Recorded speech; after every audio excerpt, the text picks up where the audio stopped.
Hey folks, welcome to another episode of Cutter One. I am your host, Jay, just Jay, your resident troublemaker and your resident culture warrior. Let's get right into it.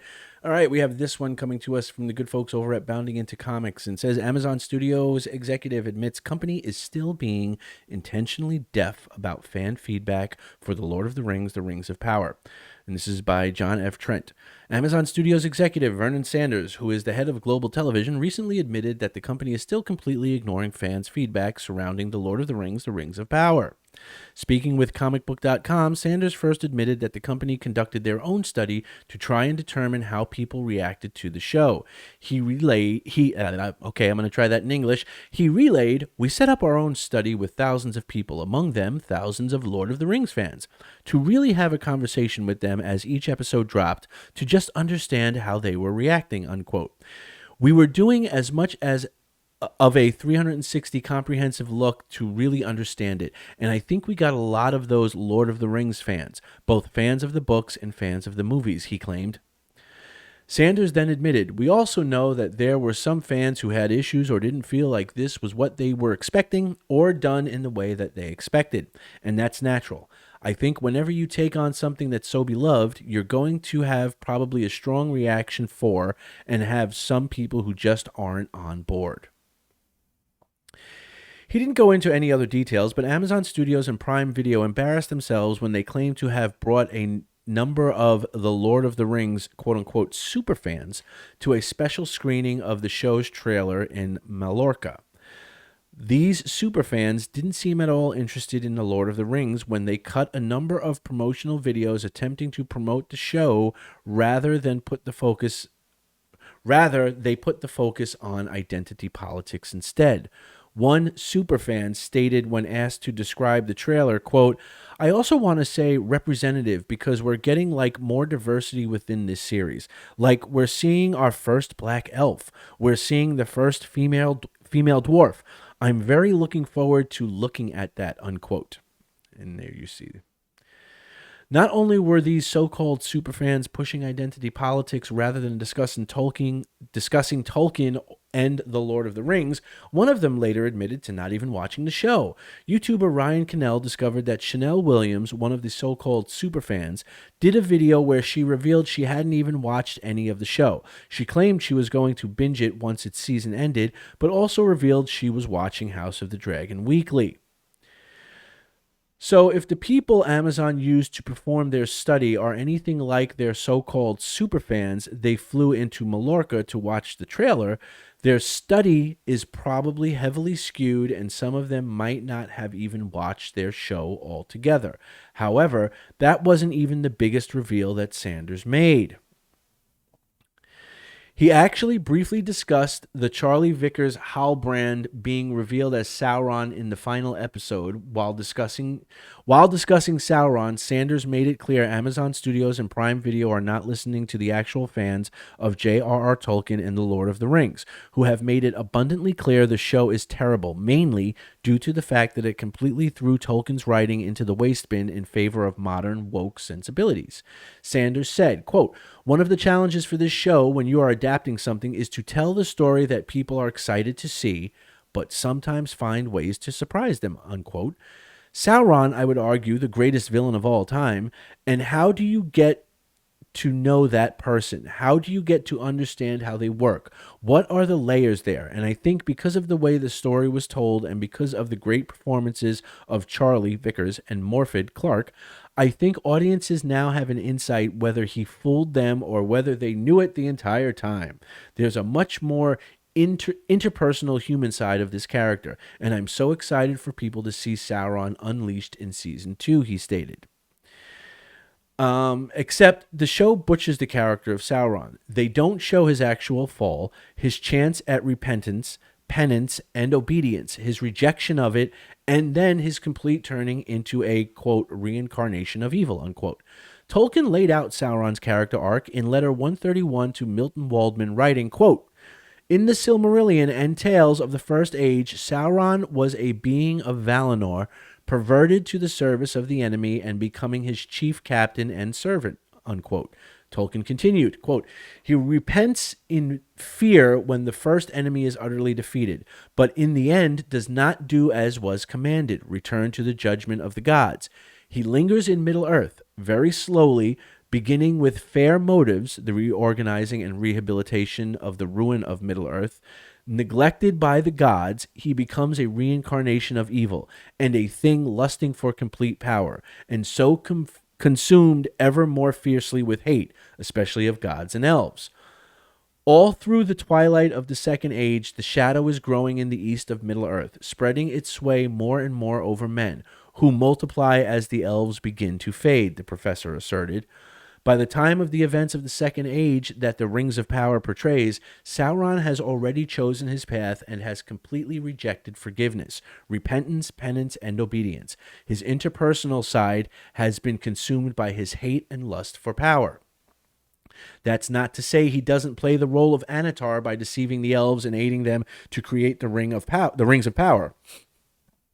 He clearly does this in Tolkien's work, and it is indeed a role that he plays fueled by his hatred and lust for power. He deceives the elves and uses their own pride to aid them in the crafting of the Rings of Power and eventually the One Ring. The Rings of Power completely cast this wildly interesting and intriguing story in the trash because they claimed they wanted to surprise people. However, they didn't just want to surprise people, they fell to the will of Sauron themselves and thought they could tell the story better than Tolkien. They can't, as the first season proves, and the fact that Sanders admits the focus on Sauron on the first season was to try to humanize him proves that. It also proves that despite whatever studies they have performed, they are clearly not listening to Tolkien and the Lord of the Rings fans. But more importantly, they are not actually listening to J.R.R. Tolkien. What do you make of Sanders' comments? Well, let's get into it. I agree with the article. I think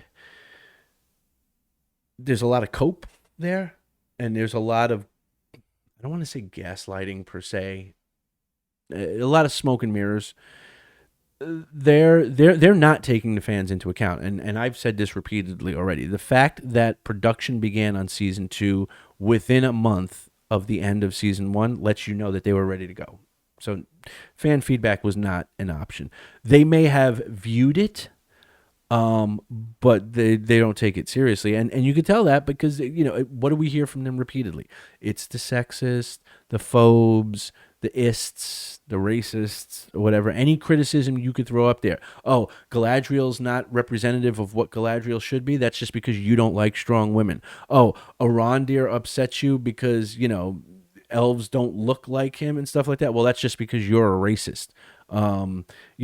Disa, it bothers you because, she doesn't look like a dwarf and it doesn't make sense that she would be black if she lives underground in mountains her entire life. Okay, well, that makes you a racist as well.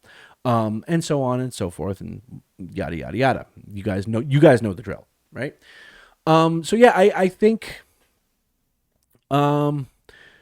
Amazon is intentionally deaf and not listening to the fans.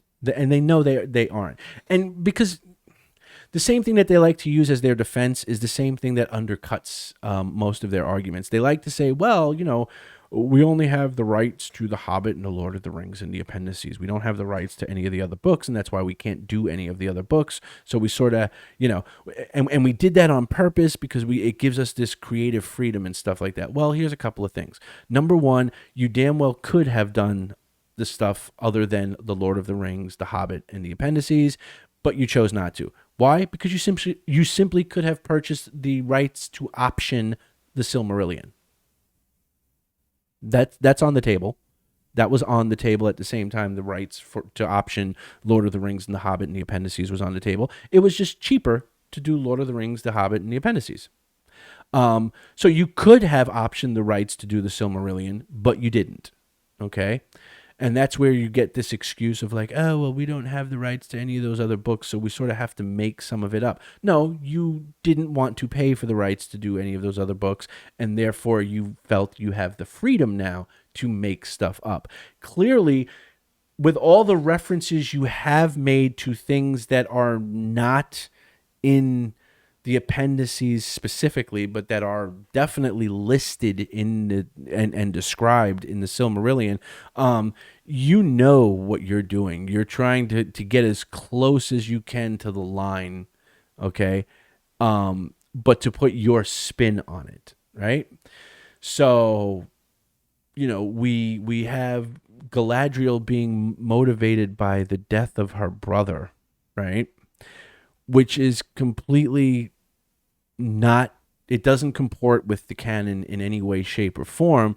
And even with a loose understanding of the elves and what happens to them when they die and stuff like that, and what we're told in other source material about where Finrod is at the time of the Rings of Power, they